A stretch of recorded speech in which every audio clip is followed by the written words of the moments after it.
स्वागत है आपका। देश देख रहा है आज उत्तर प्रदेश की ओर, क्योंकि यूपी विधानसभा में विस्फोटक मिला है।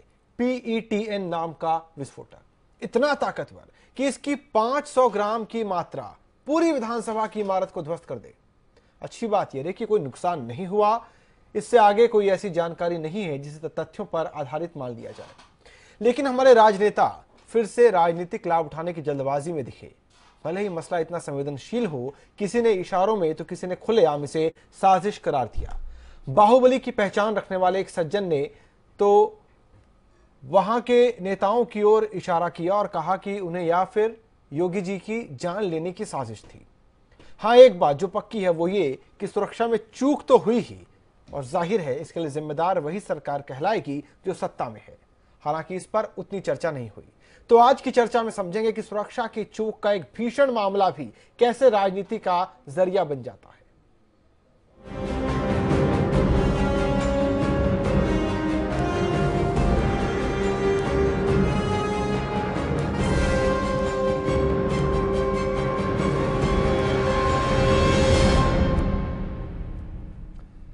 तो यूपी विधानसभा की सुरक्षा कितनी चुस्त है, चाक चौबंद है, इसकी पोल सदन के अंदर PETN की बरामदगी से खुल गई। इतने खतरनाक विस्फोटक को किसने पहुंचाया, यह बड़ा सवाल है।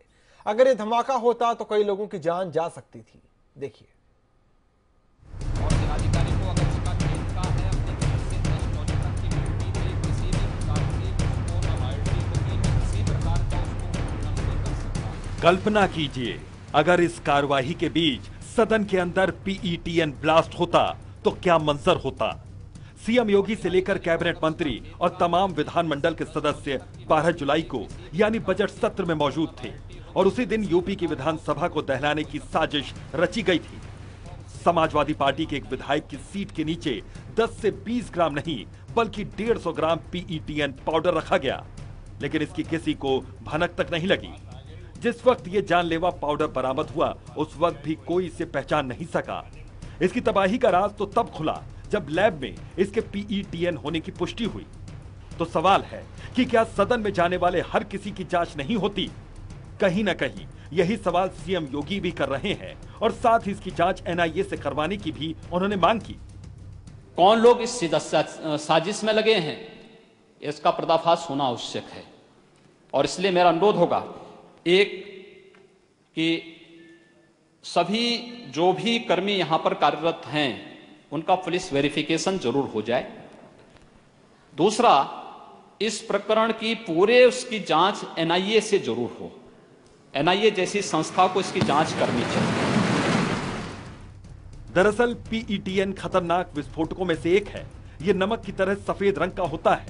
इसे मेटल डिटेक्टर से पकड़ना नामुमकिन है। गंधहीन होने की वजह से इसे खोजी कुत्ते भी नहीं खोज सकते। यही नहीं, बम स्क्वाड भी इसका पता लगाने में सक्षम नहीं है। इसकी जानकारी सिर्फ फॉरेंसिक लैब में ही हो सकती है।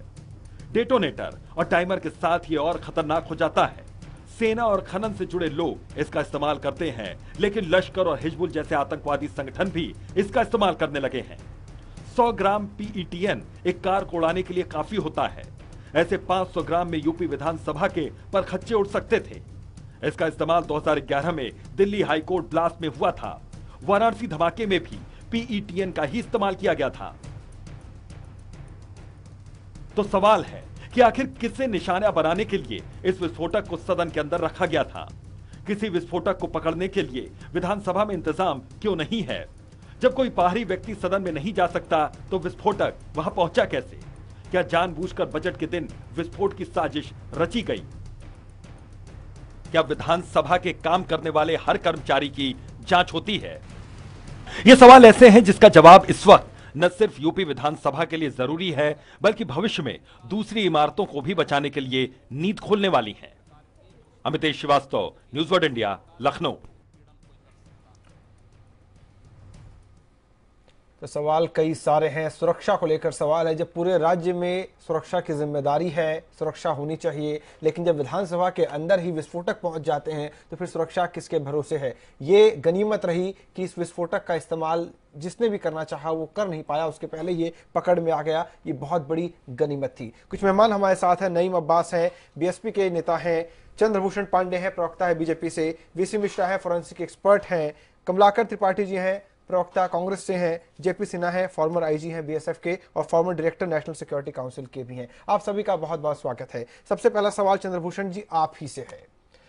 आपको जो मैंडेट मिला वो इसी पे मिला कि पूरे राज्य की आप बहुत अच्छी सुरक्षा करेंगे, लेकिन राज्य की सबसे महत्वपूर्ण इमारत विधानसभा के अंदर विस्फोटक पहुंच जाते हैं और किसी को पता नहीं चलता। किस तरह की व्यवस्था है सुरक्षा की?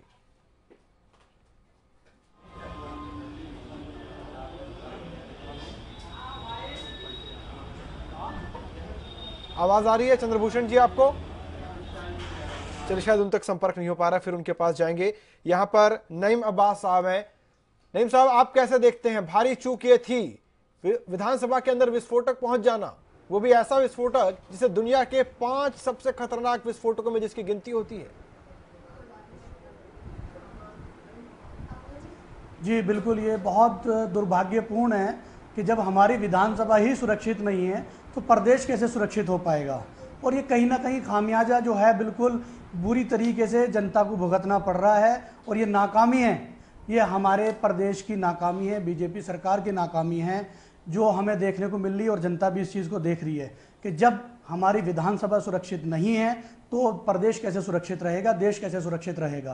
तो इसमें बहुत बड़ी चूक है। ये पूरा जिम्मेदारी इसको बीजेपी को अपने ऊपर लेनी चाहिए, अपने कंधों पे लेनी चाहिए और खुद सोचना चाहिए कि हम किस तरीके से जिम्मेदारी दिखा सकते हैं, अपने प्रदेश के लोगों को किस तरीके से बता सकते हैं, किस तरीके समझा सकते हैं उनको कि हमारा जो प्रदेश है वो सुरक्षित है। किस तरीके से आप ये आगे बढ़ के आगे कहेंगे? योगी जी इस बारे में बिल्कुल विफल दिखाई दे रहे हैं। बीजेपी गवर्नमेंट बिल्कुल पूरी तरीके से फेल हो चुकी है कि जब विधानसभा के अंदर इतना बड़ा विस्फोटक 150 ग्राम पहुंच सकता है तो आम जनता का विश्वास तो उन्होंने खो दिया। एक तरीके से आम जनता का क्या हाल होगा। तो ये बहुत दुर्भाग्यपूर्ण है। और इसमें जैसे अभी मैं देख रहा था, योगी जी बयान दे रहे थे कि एनआईए से जांच होनी चाहिए। बिल्कुल जांच होनी चाहिए और पूरी तरीके से जितने भी वहां लोग आते जाते हैं उनके सर्टिफिकेट भी उनको देखने चाहिए, बनाने चाहिए कि कौन लोग वहां पे आते हैं, किस तरीके के लोग आते हैं। तो उसमें बहुत बड़ी चूक है ये, ठीक है, बहुत बड़ी चूक है जो इसमें जो पूरी जिम्मेदारी लेनी चाहिए बीजेपी गवर्नमेंट को। अब ये तो लग रहा है कि गवर्नमेंट किस तरीके से देश की जनता को किस तरीके से ये करके दिखाएगी कि हाँ वो यहाँ सुरक्षित हैं। ठीक है, तो इस तरीके से देश और प्रदेश में मुझे तो लग नहीं रहा कोई भी लोग सुरक्षित है। ठीक है, हमारे साथ सुरेंद्रनाथ पांडे जी हैं बीजेपी से। सुरेंद्रनाथ जी, बड़ा सवाल है, सुरक्षा के ऊपर ही तो मैंडेट मिला था, फिर राज्य की सबसे महत्वपूर्ण इमारत के अंदर इतना खतरनाक विस्फोटक पहुंच जाता है और पता नहीं चलता।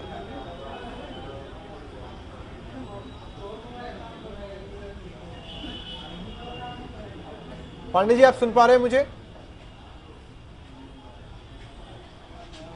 शायद एक बार फिर से हम कोशिश करेंगे उनसे संपर्क करने की।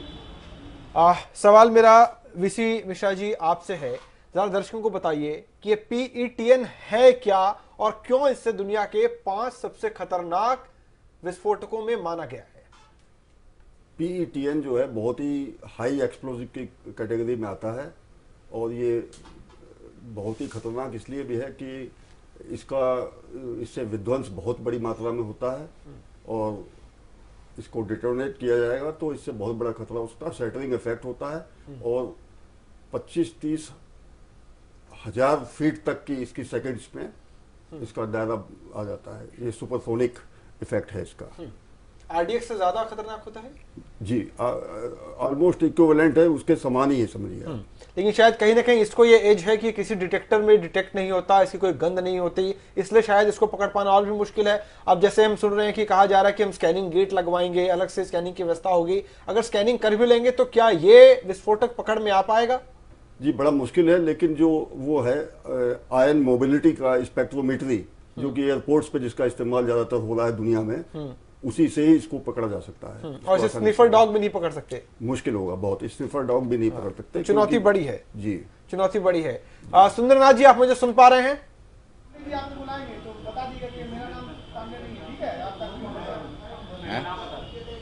सुरेंद्रनाथ जी, आपको आवाज आ रही है? हाँ आवाज आ रही है, बताइए। बड़ा सवाल तो यही है ना कि आप विधानसभा की सुरक्षा नहीं कर पा रहे, राज्य की सुरक्षा कैसे करेंगे? विधानसभा में विस्फोटक कैसे पहुंचा?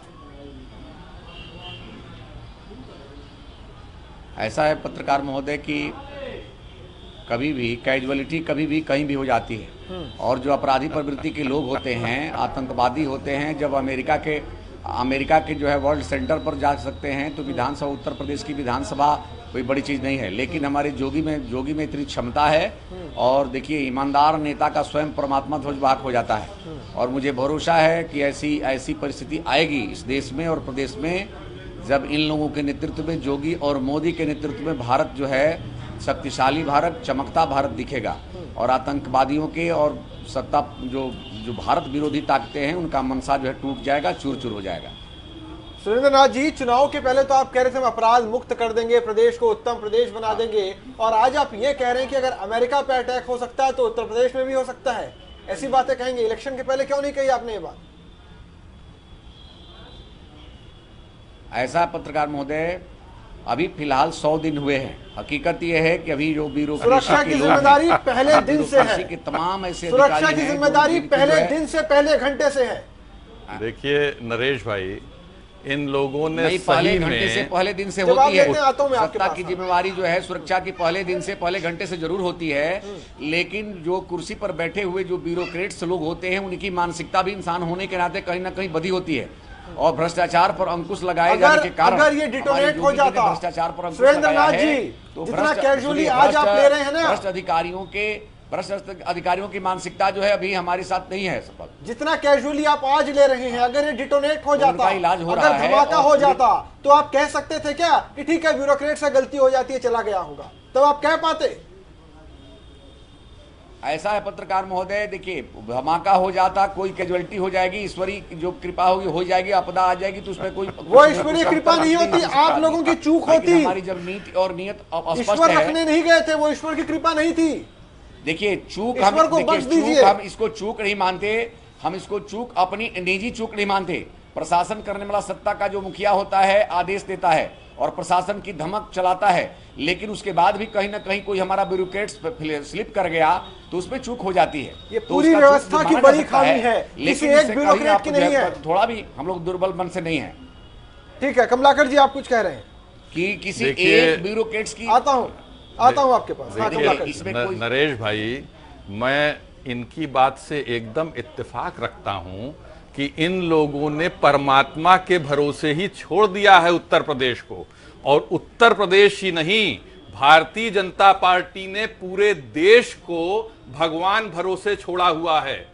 यही नरेंद्र मोदी जी जब कोई आतंकवादी घटना होती थी तो ये भाषणों में बोलते थे, मेरे पास भाषण की क्लिपिंग्स पड़ी हुई हैं, जिसमें कहते थे कि आपके पास सारे संचार साधनों के कंट्रोल्स हैं, आपके पास बॉर्डर के कंट्रोल्स हैं, बीएसएफ है, सीआरपीएफ है, सेना है, उसके बावजूद कैसे आतंकवादी घटनाएं हो रही हैं, उनको सप्लाई कौन दे रहा है, पैसे का, फाइनेंशियल कंट्रोल का ट्रांजैक्शन आपके हाथ में है, उसके बावजूद कैसे आतंकवादी घटनाएं हो रही हैं। लेकिन जब सत्ता में ये आ जाते हैं तो इनकी भाषा इसी तरह से बदल जाती है, फिर वो भगवान के भरोसे छोड़ देते हैं। नरेश जी, एक बहुत दो इंपॉर्टेंट चीजें मैं इसमें कहना चाहूंगा। एक तो बहुत बड़ा सिक्योरिटी लैप्स है, और विधानसभा है, ये कोई साधारण जगह नहीं है कि किसी पब्लिक प्लेस पर इतनी बड़ा देश है 125 करोड़ का, और इतनी हर जगह मॉनिटरिंग नहीं हो पा रही है। किसी पब्लिक प्लेस पर किसी ने कोई एक्सप्लोसिव प्लांट किया, आप उसको नहीं कर पाए। इंटेलिजेंस फेलियर उसमें भी होती है, क्योंकि हर चीज की रेकी होती है, हर चीज का। लेकिन एक आप बेनिफिट ऑफ डाउट दे सकते हैं कि शायद पब्लिक प्लेस पर आप उतनी तेजी से एक्शन नहीं ले पाए।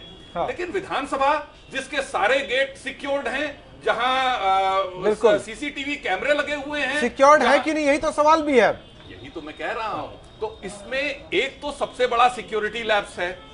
दूसरी चीज, एक बड़ी अजीब सी बात सामने आ रही है, जो मुझे ऐसा लगता है, ये जो एक्सप्लोसिव है, ये सेल्फ डिटोनेटिंग नहीं है।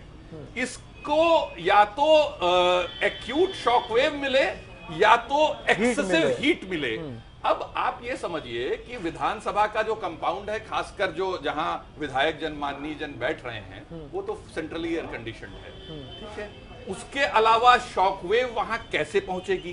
तो और उस चीज को ऐसी जगह रखा गया, विधानसभा बहुत बड़ी है और ऐसी जगह रखी जा सकती थी, अगर किसी को उस चीज को बाद में यूज करना था तो वो ऐसी जगह रखी जा सकती थी जहां से इजीली डिटेक्टेबल ना हो। ठीक है। स्वीपर रेगुलर स्वीपिंग में जो बातें न्यूज में आई, तो ये किसी की सेंसेशन क्रिएट करने की साजिश हो सकती है।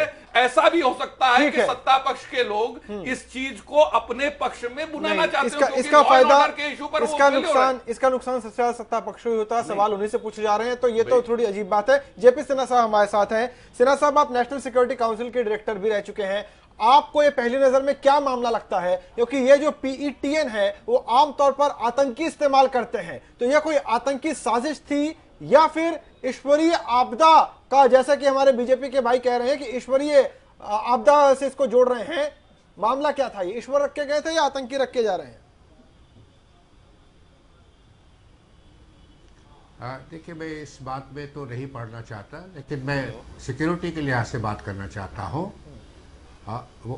वो ये है कि कहीं न कहीं विधानसभा में एक सिक्योरिटी की चूक ज़रूर हुई है, जिसके वजह से ये एक PETN वहाँ से गया है।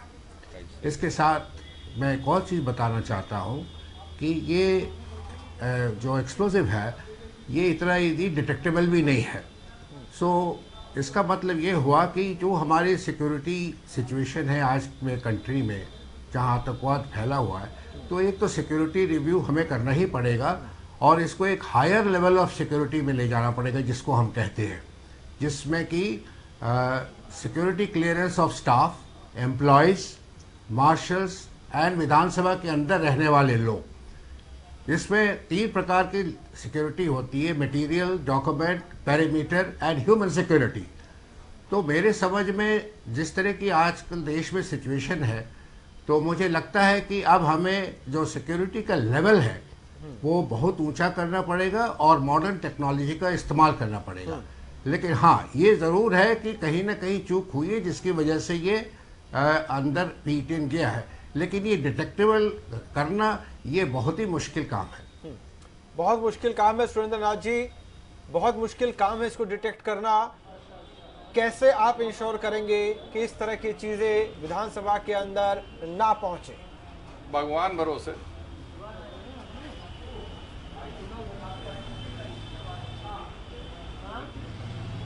सुन पा रहे सुरेंद्र नाथ जी? हाँ जी।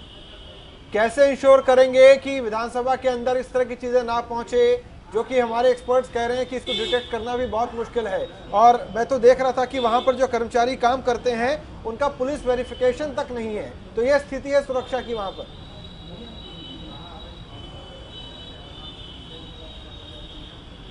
देखिए पत्रकार महोदय, सब चीज सुरक्षा की सब व्यवस्था होने के बाद भी साजिशकर्ता जो साजिश रचने वाले होते हैं वो रचना अपना प्रारंभ छोड़ते नहीं है। ऐसी स्थिति में हमारी सतर्कता ही है कि उनके साजिश को भी नाकाम करने में हम सफल हो गए। यदि हमारी सतर्कता नहीं होती तो ये साजिश नाकाम कैसे नाकाम होता? रेगुलर स्वीपिंग में वो चीज पाई गई है, बिल्कुल हमारी सतर्कता है। नहीं है। सतर्कता तब होती जब आप उसको एंट्री पॉइंट पे कैप्चर किए होते या चलती हुई विधानसभा में कहीं से डिटेक्ट किए होते। और आप आज NIA की बात कर रहे हैं, आपके सर्वेलेंस कैमरे तक को आपने स्कैन नहीं किया। पत्रकार महोदय, ये तक नहीं देखना चाहा कि वो चीज वहां आई कैसे। अगर कोई पत्रकार महोदय झुक करके रख रहा होगा। सुन लीजिए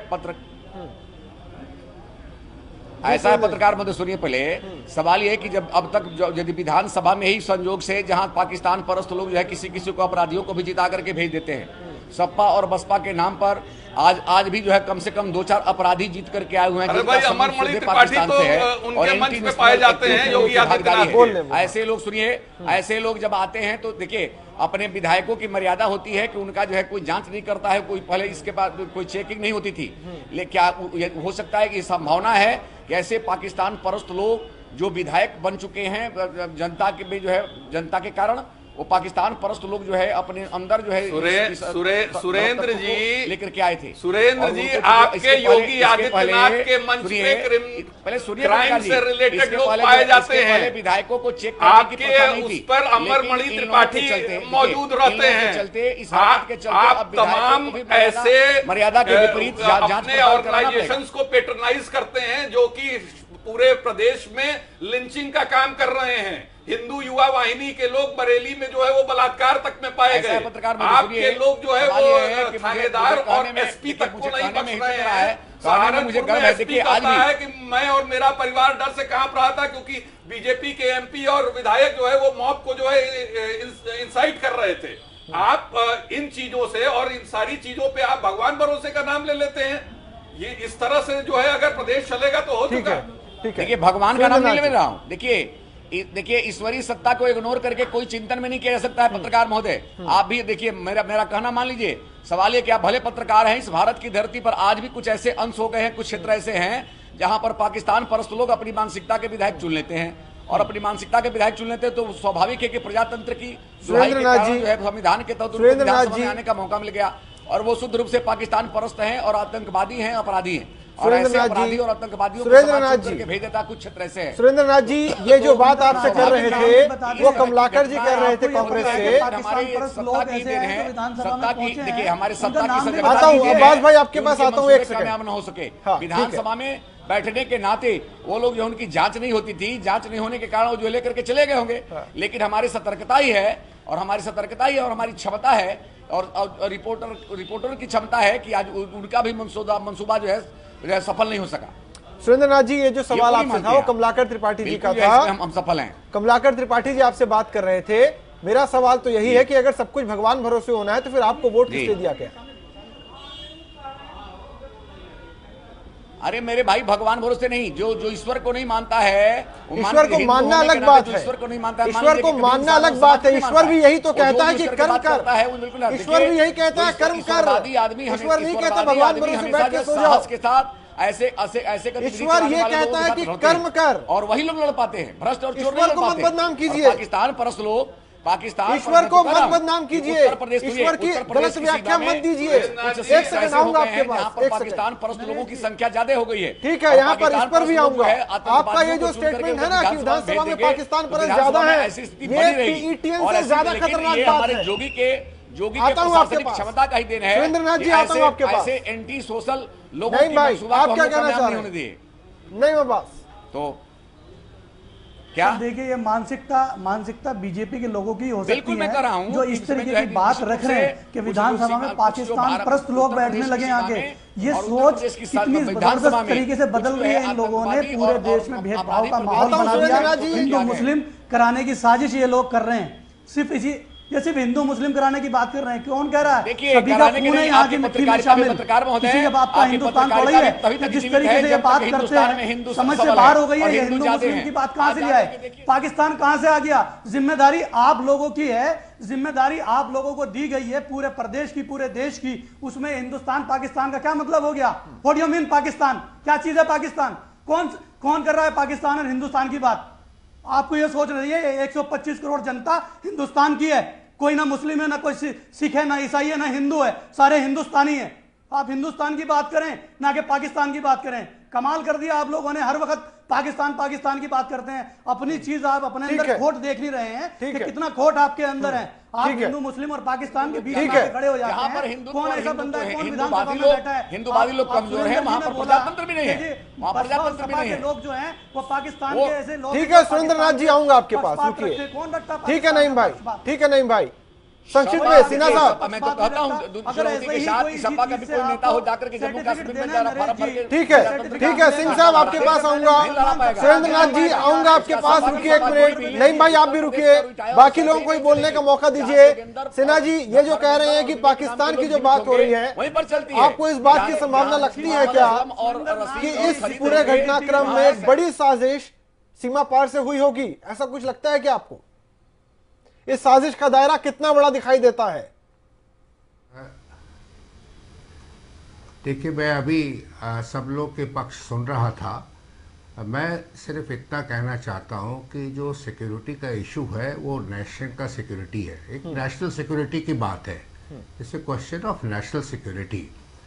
और हमें देखना चाहिए कि जब भी ऐसी बातें होती हैं, जो PE-3 का इस्तेमाल हुआ है वो टेररिस्ट ऑर्गेनाइजेशन ही करती है, तो इसकी संभावना हो सकती है, ये नहीं कहते। और इस संभावना में एक्सटर्नल फैक्टर्स होते हैं, लेकिन हमें ये देखना है कि किस तरीके से हमें अपना एरिया सिक्योर करना है, उस पर बात होनी चाहिए और उस पर चर्चा होए तो बहुत अच्छा है, क्योंकि ये एक बार घटना तो हो चुकी है। जहाँ तक पाकिस्तान का सवाल है, कोई भी ऐसी हरकतें आजकल हो रही हैं तो कुछ लोग अंदरूनी भी मदद करते हैं पाकिस्तान की और कुछ वहाँ से अंदर आके भी करते हैं। कई ऐसे हादसे हो चुके हैं जहाँ की उन लोगों का भी एक्शन और उन लोगों का भी हाथ था, लेकिन ये तो अभी इन्वेस्टिगेशन, जैसा कि बताया गया एनआईए इन्वेस्टिगेशन करेगी। तो जब एनआईए इन्वेस्टिगेट करेगी तो जितने ये मुद्दे हैं और जितने एस्पेक्ट्स हैं वो उभर के वापस आएगी। ठीक है, बिल्कुल। एक छोटा सा ब्रेक लेते हैं, बहुत सारे सवाल हैं, उन सवालों के जवाब लेंगे इस ब्रेक के बाद।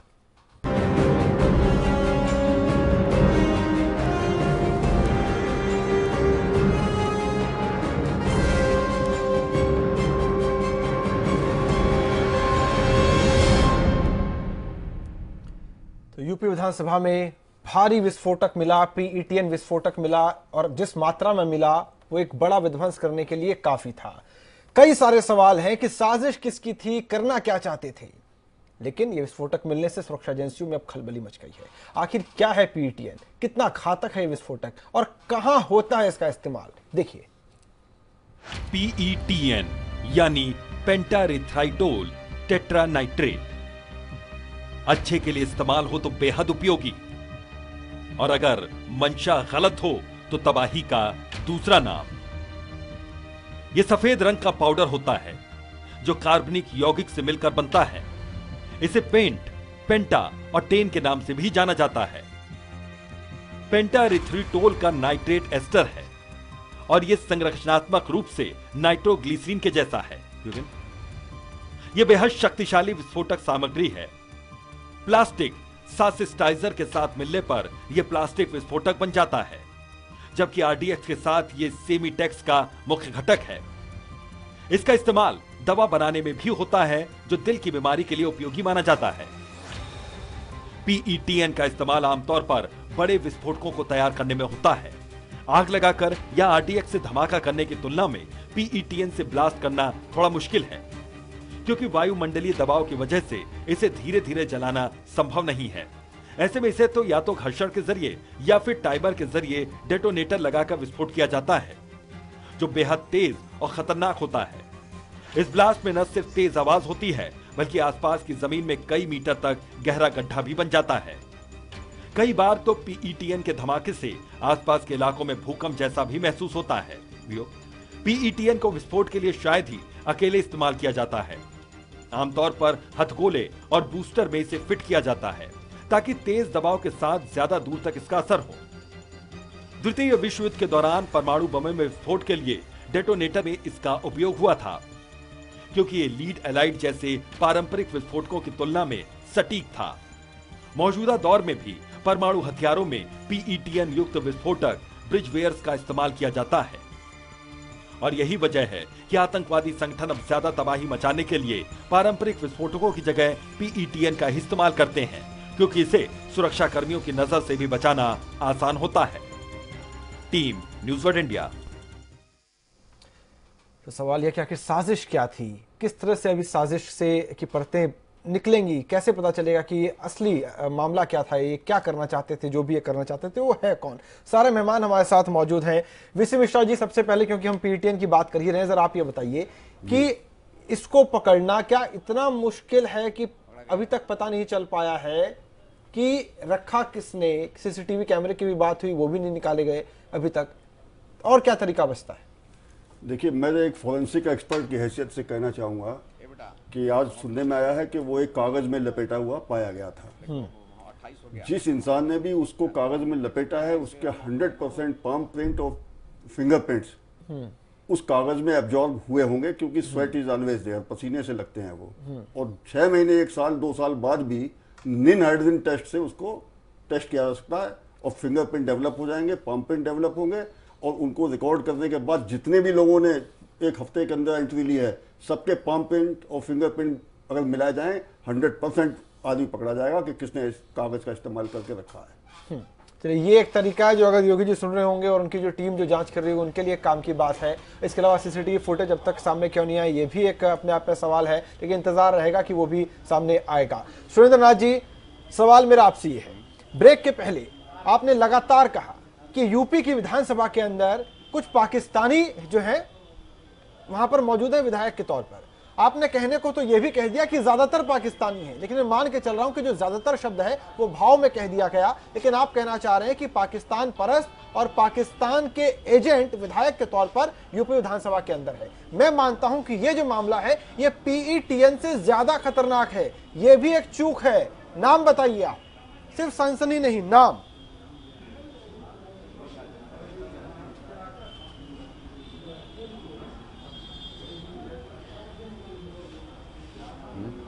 सुरेंद्र नाथ जी, हाँ, नाम बताइए, कौन पाकिस्तान के एजेंट है यूपी विधानसभा के अंदर?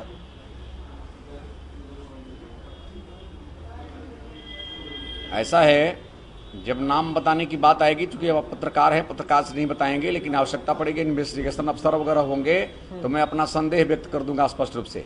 हर चीज जो है, हर चीज पत्रकार के लोगों से ही बताना प्रासंगिक नहीं होता है, लेकिन मेरे जैसे लोग इन्वेस्टिगेशन अफसर यदि वो भी क्यों नियुक्त होगा तो मैं संदेह की अपनी परिस्थिति बता सकता हूँ।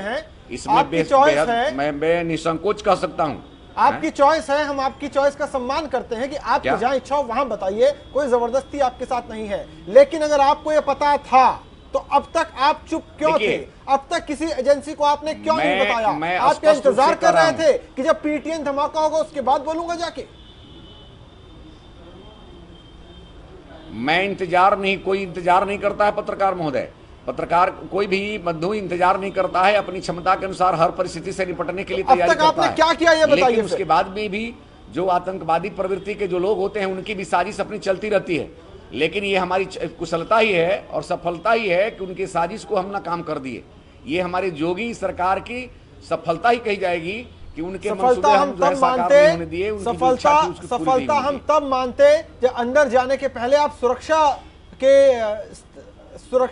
के प्रोसेस के दौरान अगर आपने पकड़ लिया होता, वो अंदर पहुंच चुका था। ये बताइए, और स्वीपिंग वाले ने, साफ सफाई वाले के हाथ में पड़ा है। विधायकों को पास में विधायकों की सर्चिंग करने की प्रथा अब तक नहीं थी। इसके पहले जो विधायक लोगों को सर्चिंग करने की प्रथा नहीं थी, तो कैसे अब जो है मर्यादा भंग करके किसी को ये कर दे? जब तक कोई भी मर्यादा, कोई विषम परिस्थिति नहीं पैदा होती है तब तक जो है आदमी किसी भी मर्यादा को भंग नहीं करता है। सरकार मेरी भारतीय जनता पार्टी की बनी है, इसके पहले भी सरकारें थी लेकिन कभी भी विधायकों की सर्चिंग गेट पर नहीं होती। सर्चिंग की जरूरत तो नहीं है, बिना सर्चिंग के पकड़ सकते थे। अगर आपने थोड़ा सा सुना होता कि एक्सपर्ट्स हमारे क्या कह रहे हैं, बिना सर्चिंग के पकड़ सकते थे। ये एक्सक्यूज मत दीजिए आप। बिना सर्चिंग के जिस तरह के सुरक्षा के इंतजाम एयरपोर्ट्स पे होते हैं, एयरपोर्ट पे पता चल जाता है। बिना सर्चिंग के इस देश में आप देखे होंगे, इस देश में देखे होंगे कि राहुल गांधी जैसे लोगों को सभा स्थल पर जो है मैंने अपना आत्मदाही दस्ते ने मार दिया। इंदिरा जी को अपने घर में गोली खानी पड़ी। तो ये तो छोटी घटना है। हमारे तो जोगी जी की सफलता ही कही जाएगी। तो गांधी जी के समय से चला आ रहा है, जब हिंदू महासभा के नाथूराम गोडसे ने अहिंसा के पुजारी पर गोली चलाई। तो ये तो बात सही आप कह रहे हैं जो सुरेंद्र नाथ जी, कि आप लोग यही एस्केप रूट लेते हैं। हर व्यक्ति जो कि इस तरह के कार्यों में लिप्त रहता है, आप या तो उसको सेव करने की कोशिश करते हैं या तो उस चीज पर माइलेज लेने की कोशिश करते हैं, लेकिन आप अपनी रिस्पॉन्सिबिलिटी बेयर करने की कभी भी बात नहीं करते। आपने एक बहुत शर्मनाक बात कही है, इसके लिए आपको उत्तर प्रदेश और देश से माफी मांगनी चाहिए, क्योंकि उत्तर प्रदेश की 25 करोड़ जनता जो कि विधायकों को चुन करके भेजती है, आपने उनके ऊपर आतंकवादी होने का, पाकिस्तान से मिले होने का आरोप लगाया है। साथ में अपना नाम बताइएगा, उनको फिर सब लगेंगे पत्रकार महोदय ही बोल रहे हैं। ऐसा है मैं अभी भी कह रहा हूं कि प्रजातंत्र की जो सीमाएं हैं उसमें वोट देना यदि मान लीजिए, मैं तो आज कह रहा हूँ, आप जैसे पत्रकार श्रीनगर में जाकर के प्रजातंत्र नहीं दिखा सकते। अरे सुरेंद्रनाथ जी, वो मैं नहीं था, ये कमलाकर जी बोल रहे थे, कांग्रेस कुछ ऐसे स्थान है, देखिए मैं स्पष्ट कर रहा हूँ, आज भी भारत में सुनिए, आज भी भारत में कुछ ऐसे संसदीय क्षेत्र और विधानसभा क्षेत्र हो रहे हैं जहाँ पर भारत और भारत माता की जय बोलने वालों को प्रजातंत्र सफलता मिलने की उम्मीद नहीं है। वहाँ पर पाकिस्तान पर लोग ही जीतते हैं, और पाकिस्तान जब जीतेंगे वो दाऊद इब्राहिम जो बॉम्बे ब्लास्ट का मुख्य अभियुक्त है और फरारी चल रही है, अनुभव होगा। इनके इसलिए कोई फंक्शनरीज मध्य प्रदेश में जैन साहब वो आतंकवादी घटनाओं में लिप्त पाए जाते हैं, और मालेगांव में ब्लास्ट में तो जो है वो डायरेक्टली त्रिपाठी जी आतंकवादी घटनाओं में आप देखे होंगे कि पूर्वांचल का आजमगढ़ का व्यक्ति पाया गया। सुरेंद्रनाथ जी, आतंकवादी घटनाओं में जो मुद्दा है, मुद्दे से इधर जाने का कोई फायदा नहीं है। फिर ये कहानी 1 घंटे में नहीं निपटेगी, फिर बहुत लंबा जाना पड़ेगा। तो मैं कैसे कर सकता हूँ? नहीं अब्बास, जहाँ देखिए भारत की धरती पर रहने वाले, खाने जीने वाले लोगों की भी भावना पाकिस्तान परस्त होती है। ठीक है सुरेंद्रनाथ जी, प्रजातंत्र में, ठीक है सुरेंद्रनाथ जी के नाते वो प्रजातंत्र में भाग लेते हैं। सुरेंद्रनाथ जी, आत्मा शरीर भारत में रहता है और आत्मा की पाकिस्तान में बसती है। ठीक है सुरेंद्रनाथ जी। सुरेंद्रनाथ जी, नहीं भाई, आप कुछ कहना चाह रहे हैं जी? नरेश जी, देखिए, देश का दुर्भाग्य है जिस तरीके से यहाँ पे 125 करोड़ लोग रहते हैं, उसमें सर्व समाज के लोग रहते हैं, हिंदू, मुस्लिम, सिख, ईसाई, सब लोग इसमें हैं। लेकिन जिस तरीके की मानसिकता बीजेपी के प्रवक्ता की है, आप उससे सोचिए कि कितना गलत हो रहा है। आप ये जानिए, अगर मैंने कोई मर्डर किया है तो मैंने किया है, ना कि मेरे धर्म ने किया। लेकिन यहाँ क्या हो रहा है कि अमरनाथ यात्रियों पर अटैक होता है, वहाँ 7-8 लोग मर जाते हैं, शहीद हो जाते हैं। उसकी हम लोग निंदा नहीं करते, हम लोग उसके अंदर खामियां नहीं ढूंढते कि हमारी कमियां कहाँ रही है। लेकिन कुछ ऐसे लोग जो आरएसएस के जैसे लोग हैं, उस टाइप के लोग, उन्होंने क्या किया, जाके मस्जिद से इमाम को निकाला और उनके चांटे मारने शुरू कर दिए। तो वो इमाम ने थोड़ा ही किया है। आप ये कमी देखिए, अगर किसी हिंदू भाई ने मर्डर किया तो वो हिंदू भाई ने किया है, कि वो उसके धर्म ने नहीं किया। उसे धर्म से जोड़ के देखने की राजनीति सिर्फ और बीजेपी कर रही है इस चीज को लेकर के। आज तक इस पे कोई बयान नहीं आया, ना प्रधानमंत्री मोदी का आया, ना योगी जी का आया, ना किसी स्टेट के कोई और चीफ मिनिस्टर का। नहीं भाई, सबसे पहली जिम्मेदारी तो हमारी माननीय नरेंद्र मोदी जी को लेनी चाहिए जी। देते हैं बिना किसी जांच के, तो शायद एक कहीं ना कहीं लोगों की भावनाओं का फायदा मिल जाता कि अब लोग सवाल नहीं करेंगे, पाकिस्तान को गाली देकर चुप बैठ जाएंगे, हमसे कोई सवाल नहीं करेगा। बिल्कुल, ये वही तो चीज हो रही है कि देखिए, आप ये देखिए, खामियां हमारे अंदर है। अभी भी उत्तराखंड में संदीप शर्मा जाके जो जैश ए मोहम्मद का कोई आतंकवादी पकड़ा गया, हमने उसको कहां धर्म से जोड़ के देखा? नहीं, धर्म से जोड़ के नहीं देखना चाहिए। उसे ये देखना चाहिए कि वो खुद इंडिविजुअल उस गतिविधियों में होगा। कोई गलत तरह के लोग हर धर्म में मिल सकते हैं, लेकिन इसके लिए पूरे धर्म को दोष दे देना गलत है। तो हम लोग यही मानेंगे कि हम हिंदुस्तानी हैं, और हमारे लिए सबसे पहले इस्लाम ये कहता है कि सबसे पहले हमारा देश है, हम देश के लिए कुर्बानी देंगे, हम देश के लिए आगे चलेंगे, हम देश के लिए हित में काम करेंगे, हम देश के दुश्मनों के साथ नहीं खड़े हैं, हम आज भी देश के साथ खड़े हैं, हमें मौका तो दो। ठीक है, हमें ये थोड़ा ही कि आपने हम लोगों को ब्लेम लगाना शुरू कर दिया। एक मुस्लिम यहाँ पर सुरेंद्रनाथ जी चले गए हैं, पता नहीं क्या ईसाइयों को करेंगे, कल सिख को करेंगे। ठीक है, दर्शकों को एक बार बता दे, सुरेंद्रनाथ जी चले गए हैं, क्या अर्जेंसी हमको नहीं पता, ना ऐसा कुछ पता चल पाया कि किस बात को उनको बुरा लगा होगा, वो चले गए, उनको नहीं लगा कि जनता का जवाब देना जरूरी है। इसके पहले वो कह चुके हैं कि पत्रकारों को हम कुछ नहीं बताएंगे, और अब जब सवाल किया गया तो वो जा चुके हैं, उनकी ओर से बीजेपी की यह कुर्सी खाली है। हम अभी भी इंतजार करेंगे, अगर सुरेंद्रनाथ जी सुन रहे हो, कि आप आइए, वो कुर्सी आप ही की है, आप ही वहां बैठेंगे और फिर हम आपसे सवाल करेंगे। तब तक ये कुर्सी खाली है, आपका इंतजार करती रहेगी। सिन्हा साहब, सवाल मेरा आपसे यह है, क्या वजह है कि बात अभी हम यूपी विधानसभा की कर रहे हैं, करीब 1994 में भी वहां कोई लाश निकली थी, तब भी हमने एक मामला देखा था किस तरह से अति सेंसिटिव, अति संवेदनशील इमारतों को लेकर सुरक्षा इतनी लथार्जिक अवस्था में है। अगर हम बाकी विधानसभाओं की बात करें तो भी कोई बहुत अच्छी स्थिति हमको नहीं दिखती है। क्या वजह है कि देश की विधानसभाओं में भी हम प्रॉपर सुरक्षा का इंतजाम नहीं कर सकते? क्यों इस आज के दिन का इंतजार करना पड़ा, पीईटीएन का इंतजार करना पड़ा, जिसके बाद ये कहा जा रहा है कि अच्छा हम स्कैनिंग की व्यवस्था करवाएंगे? पहले से क्यों नहीं है ये?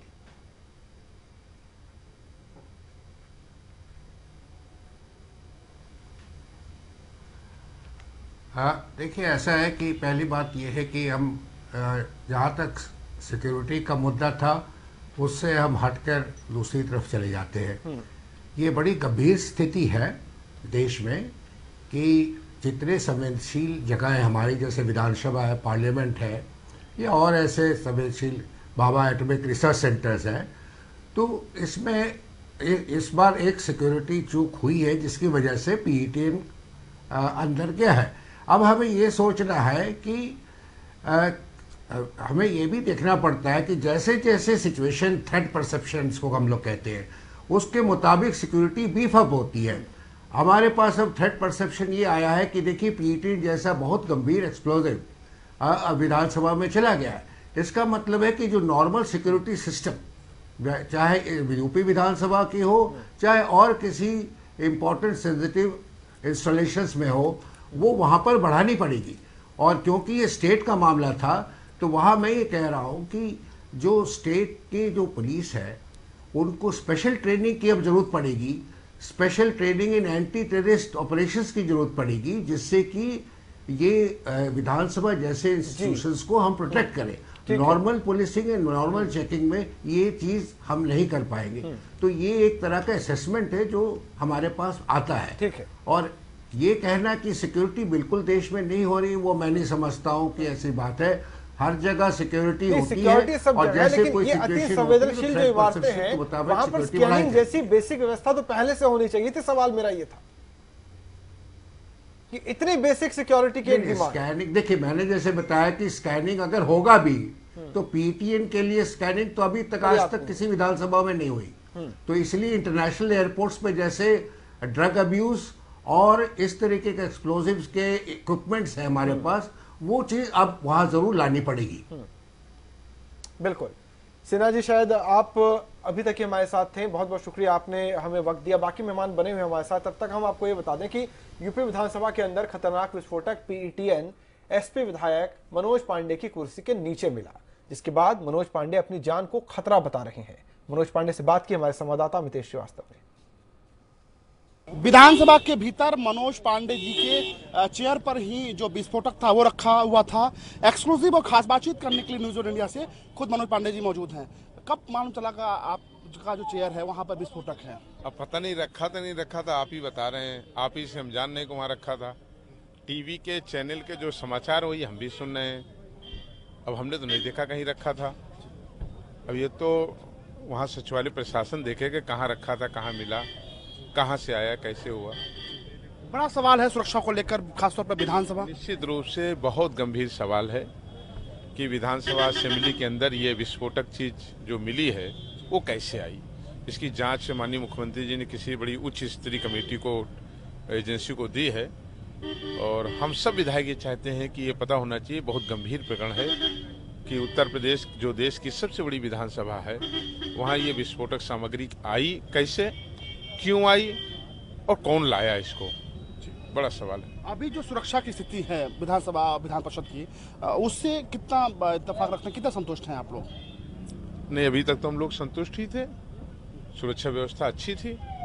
लेकिन अब एक ये घटना घटी है तो कहीं न कहीं इसने फिर इंगित किया कि कहीं कोई कमी रही है, जिसके कारण ही तो लोग ले आए, नहीं कैसे आ जाती। आपके चेयर के पास थी, सुरक्षा की मांग की है या फिर किसी तरह की सुरक्षा आप चाहते हैं मुख्यमंत्री जी से, सरकार से? हाँ, तो माननीय मुख्यमंत्री जी से हमने 2 महीने पहले भी कहा कि हमको पहले से ऑलरेडी बहुत थ्रेट है। अब मुख्यमंत्री जी को निर्णय लेना है, इसमें सुरक्षा का खतरा तो है, हमें पहले से है। शुक्रिया। ये हैं समाजवादी पार्टी के विधायक मनोज पांडे, जिन्होंने अपने ऊपर खतरा बताया है और ये कहा है कि वो लगातार प्रदेश सरकार से सुरक्षा की मांग कर रहे हैं। कैमरा पर्सन अरविंद कुमार के साथ अमितेश श्रीवास्तव, न्यूज़ इंडिया, लखनऊ। तो मनोज पांडे सुरक्षा की मांग कर रहे हैं, जनता भी सुरक्षा की मांग कर रही है और हर विधायक की मांग कर रहा है कि कम से कम विधानसभा को तो सुरक्षित कीजिए। राज्य को तो खैर सुरक्षित करने की जिम्मेदारी है ही, उसमें काम काफी कुछ करना बाकी है। कई मेहमान हमारे साथ हैं, सुरेंद्र नाथ जी हमारे साथ थे बीजेपी के, लेकिन वो बीच में ही चर्चा के उठ के चले गए। कुर्सी खाली है, उनका इंतजार कर रही है और हम चाहेंगे कि वो आकर बैठें और अपनी जिम्मेदारी से भागे नहीं। जनता को जवाब देना होगा अगर आप पब्लिक लाइफ में हैं। अगर जनता से आप वोट लेकर सत्ता तक पहुंचते हैं, जवाब देते वक्त आप भाग नहीं सकते। आप आइए और जवाब दीजिए। मेहमान हमारे साथ बाकी बने हुए। कमलाकर त्रिपाठी जी, आप क्या सजेशंस देना चाहेंगे? ठीक, आलोचनाएं खूब हुई, कुछ सजेशंस भी तो होंगी कि क्या ऐसा करें कि इस तरह की घटना दोबारा ना हो और विराम लग जाए और राज्य या विधानसभा पूरी तरह से सुरक्षित हो। नरेश भाई, एक बड़ी इंपॉर्टेंट चीज जो हम लोग मिस कर रहे हैं वो ये है कि ये कोई नॉर्मल किसी भी व्यक्ति के द्वारा बनाया गया जो बम होता है उस तरह की चीज नहीं है जिसमें नॉर्मल बारूद यूज हो जाता है जो कहीं से आप प्राप्त कर सकते हो। ये एक हाई लेवल एक्सप्लोसिव है जिसकी एक्सेसिबिलिटी या तो सेनाओं को है और या तो आतंकवादी आउटफिट्स को है, जिनको भी मुझे लगता है कि अगर पाकिस्तान या कोई आईएस जैसी स्टेट स्पॉन्सर भी कर रही हैं तो वो उन लोगों के द्वारा एक्सेसिबिलिटी होती है। जनरल आदमी को हम और आप जैसे लोग या रसूखदार लोग भी अगर चाहेंगे तो इसकी एक्सेसिबिलिटी उनको नहीं है। तो सबसे इंपॉर्टेंट जो फेल्योर है वो तो इंटेलिजेंस का फेल्योर है कि आपके यहां आरडीएक्स जैसी चीजें, पीटीएन जैसी चीजें बिना आपकी जानकारी के आ रही हैं।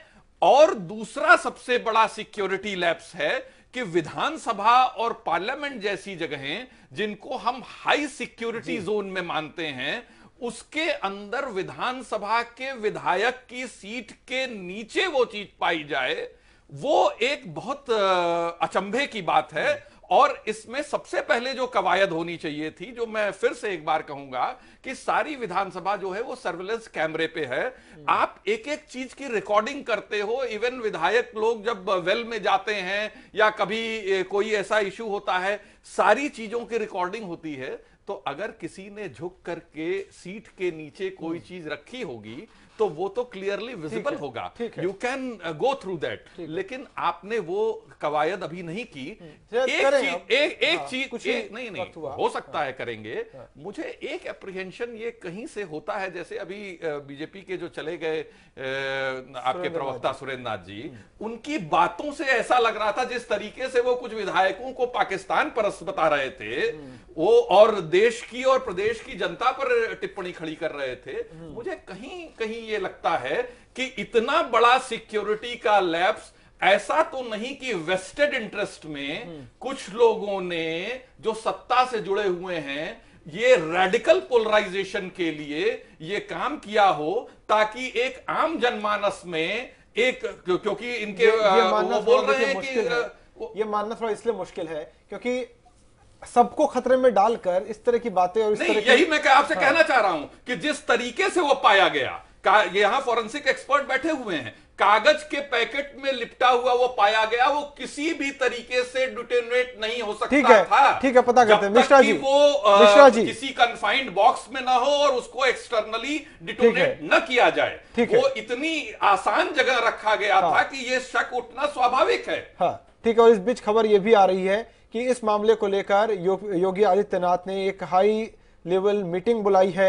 इसमें एटीएस, लखनऊ एटीएस की टीम भी पहुंची है और इस मामले को लेकर अब बैठक चल रही है। मिश्रा जी, आपसे समझना चाहूंगा, जो केवी त्रिपाठी जी भी कह रहे थे कि कागज के अंदर अगर है तो डिटोनेट नहीं हो सकता। आप मुझे बताइए कि वो क्या परिस्थितियां हैं जिससे वो जिस स्थिति में मिला कागज के अंदर भी कि वो फटने का खतरा था कि नहीं था? नहीं, फटने का खतरा तो नहीं था जब तक कि इसको डिटोनेट ना किया जाए। क्या तरीके थे डिटोनेट करने के? उसमें तो टाइमर की बात भी कही गई। टाइमर भी होता है, लेड अजाइड है और भी चीजें हैं, एल्यूमिनियम फुलमिनेट है और आपके शॉक वेव्स छोड़ने का है।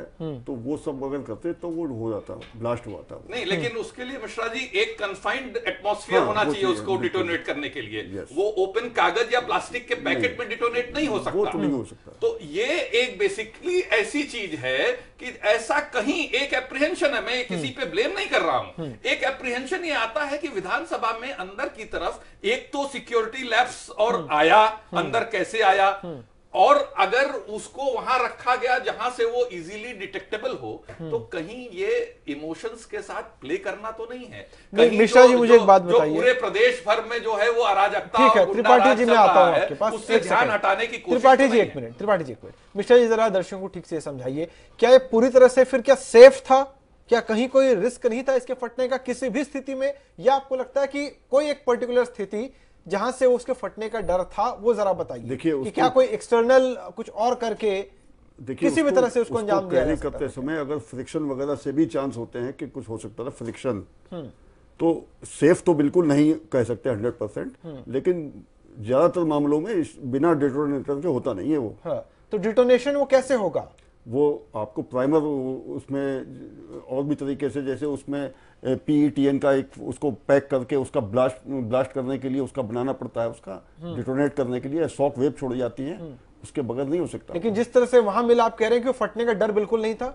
हाँ, जनरली हम ये कह सकते हैं, लेकिन उसको कैरी करके ले जाने में रिस्क था। फ्रिक्शन और हीट से भी ब्लास्ट हो सकता है। कैरी करके तो वहां तक जो कैरी करेगा वो तो खुद ब्लास्ट हो जाएगा मिश्रा जी, लेकिन वहां और वो भी हीटेड एटमॉस्फेयर नहीं, विधानसभा का वो जगह पूरी तरह से कूल होता है। जनरली नहीं होता है सर, लेकिन आप उसको 100% सेफ नहीं कह सकते। ठीक है, अब नईम भाई बिल्कुल आखिरी हम पड़ाव पर आ गए हैं, क्योंकि इतना बड़ा सिक्योरिटी का लैप्स था।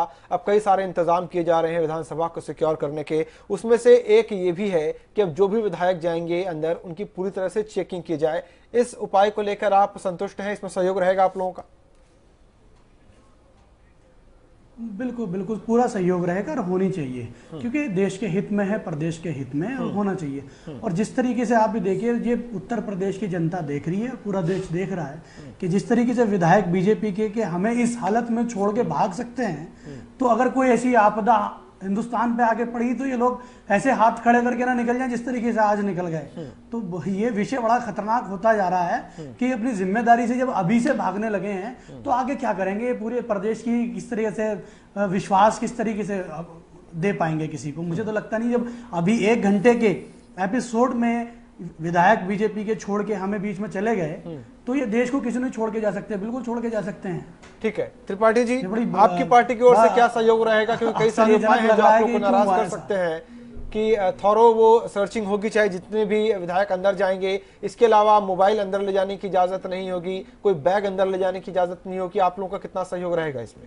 देखिए, अगर सिक्योरिटी को लेकर के सारे लोगों को लेकर के अगर कोई कानून बनाया जा रहा है, तो उसमें किसी के सहयोग होने और न होने का कोई प्रश्न नहीं उठता नरेश जी। लेकिन मैं फिर कहूंगा, मंशा संदिग्ध है, नियत संदिग्ध है। एक ही बात कहूंगा, जो उन्होंने जिस तरीके से वहां माननीय विधायकों पर ये सवाल उठा दिए कि वो आतंकवादियों से मिले हुए हैं, एक ही बात देश की जनता और प्रदेश की जनता की तरफ से कहना चाहूंगा कि सियासत की कसौटी पर परखिए मत वफादारी, किसी दिन इंतकामन मेरा गुस्सा बोल सकता है। बस यही मैं आपसे कहना चाहूंगा। बाकी सारा सहयोग है हर तरह की सिक्योरिटी। ठीक है, बहुत बहुत शुक्रिया आप सभी का चर्चा में शामिल होने के लिए। सुरेंद्रनाथ जी का भी शुक्रिया, जो 20 सफर में छोड़कर चले गए। पता नहीं वजह क्या थी, लेकिन सवाल कई सारे, जाहिर सी बात, अगर सत्ता में वो है, सुरक्षा की जिम्मेदारी उनकी है, तो सवाल तो उनसे हम पूछेंगे ही। फिलहाल इस चर्चा में इतना ही। आप देखते रहिए न्यूज़ वर्ल्ड इंडिया।